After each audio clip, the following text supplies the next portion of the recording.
ministre Abiy Ahmed a visité l'industrie du génie des munitions.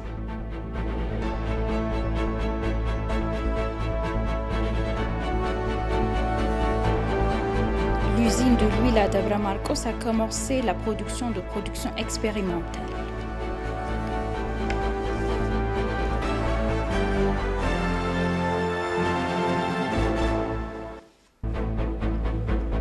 Bienvenue chers téléspectateurs, c'est Aline Teibaro avec le journal du 29 mars.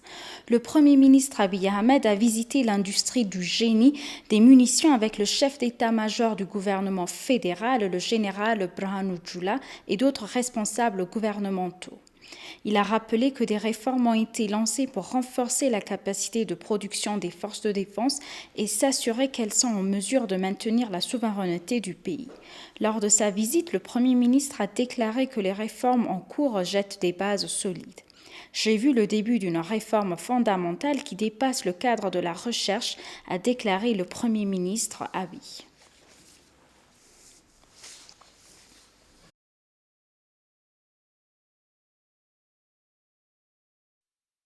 La maire adjointe d'Addis Abeba, Adanet Abebe, a déclaré que la 11e sous-ville nouvellement formée sera opérationnellement à partir de demain.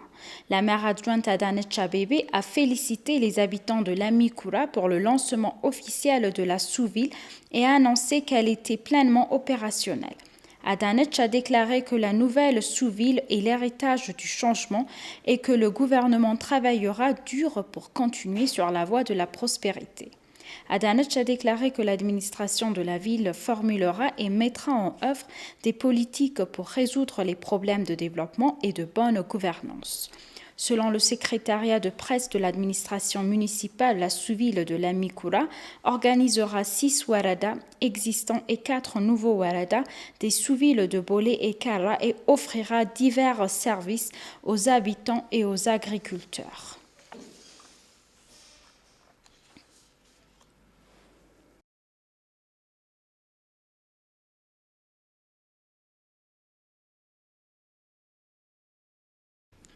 Le Parti de la Prospérité a dévoilé son manifeste et ses candidats au Conseil fédéral de l'État de Bahir Dar. Le forum a été appelé tous les Éthiopiens à jouer leur rôle dans la tenue d'élections libres et équitables d'une manière qui respecte les différences d'opinion et la voix du peuple.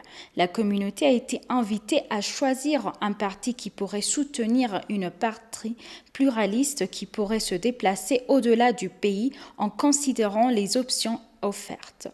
Le Parti de la Prospérité de l'État régional d'Amara a présenté 137 nouveaux candidats et un candidat existant pour un total de 138 candidats au Parlement et 294 candidats aux conseils d'État. Le chef du bureau de la prospérité d'Amara, Ato Abraham Al-Ling, a déclaré que ces candidats sont pour la prospérité de la région et du pays dans son ensemble.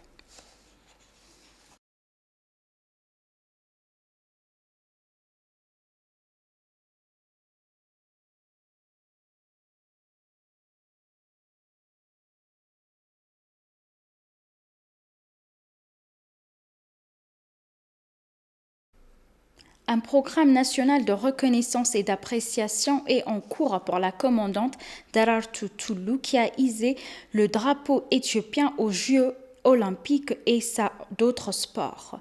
Commandant athlète Daraartu Tulluu est devenue la première africaine à remporter une médaille d'or aux 10 000 mètres aux Jeux olympiques de Barcelone en 1992.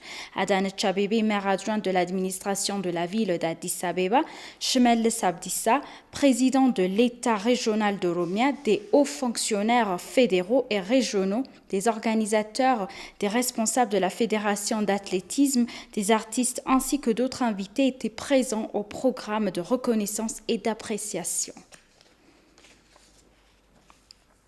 Une délégation conduite par le président a visité la production du miel et diverses activités de développement dans la zone de Jimma. S'exprimant à cette occasion, Shimellis Abdissa a déclaré que le gouvernement régional d'Oromia s'efforçait d'atténuer le problème dans la région. Il a déclaré que des mesures étaient prises pour sortir du cercle vicieux de la pauvreté dans un court laps de temps. Il a déclaré que l'un de ses projets est l'initiative du café et du thé qui s'efforce de tripler les revenus du café. Il a dit que la deuxième initiative est liée à la production de blé et à la déclaration d'Adama dans la région. Il a déclaré que le but de l'initiative était de produire du blé local et d'éliminer les importations. Il a déclaré que 3 millions de quintaux de blé ont été produits jusqu'à présent, ajoutant que les agriculteurs travaillent dur pour parvenir. Il a indiqué que jusqu'à 15 initiatives ont été préparées dans les domaines des fruits, de légumes et du commerce et de l'agro-industrie et d'autres secteurs.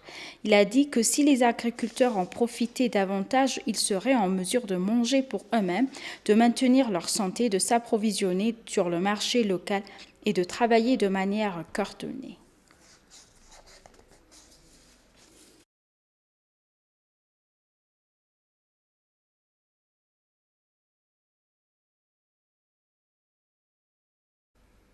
Et pour conclure, l'usine de l'huile à Dabra Marcos, qui a coûté plus de 5 milliards de birr, a commencé sa production primaire. La cérémonie d'inauguration de l'usine s'est déroulée en présence du directeur général de l'État d'Amara, Ato Agagnaut Chagar, et d'autres hauts fonctionnaires de l'État et de la zone. Le président a également visité l'usine qui a le potentiel de répondre à 50% de la demande alimentaire du pays.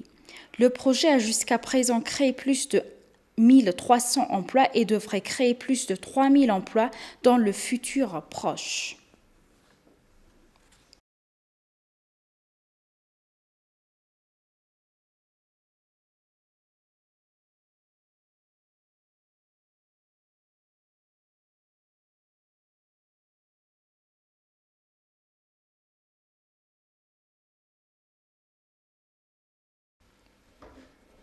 Chers téléspectateurs, nous vous rappelons les titres principaux.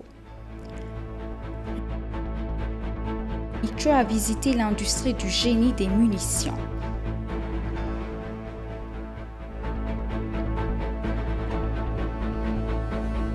L'usine de l'huile à Dabra Marcos a commencé la production expérimentale. Merci chers téléspectateurs, c'est la fin du journal. C'était Aline Teibaro avec le journal. Restez avec nous avec le reste des programmes. Bonne journée.